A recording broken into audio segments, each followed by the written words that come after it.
pirmi 100 kilometrų normaliai, sukosi kojas, viskas gerai, kai tik prasidėjo vienas kitas kalniukas, jau biškį kerta kojas. Biškį datemkė.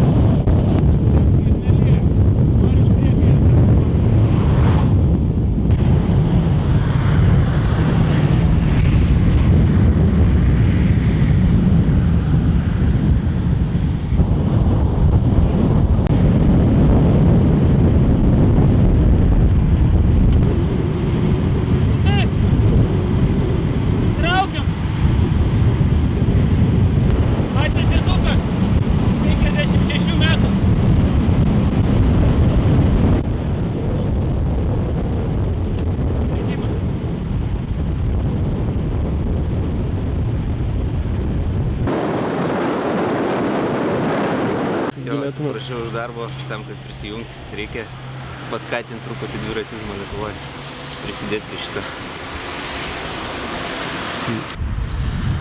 Aš nežinau, nu čia kiek tiksliai.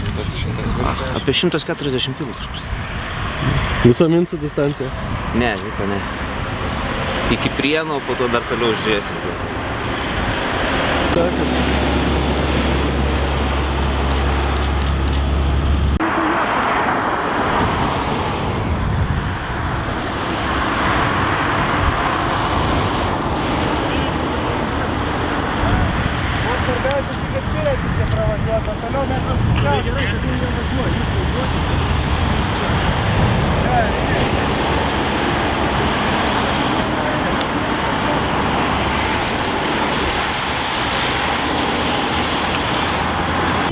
Kas čia buvo, pats nesupratau, kas čia buvo, bet turim važiuoti aplinkui, ieškoti kito kelio, pasivyti mūsų draugus.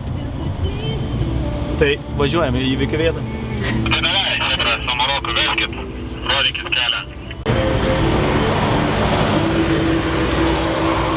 Ir svarbiausia yra, karočią, pypint, rėkt. O šiandien tūsas bus?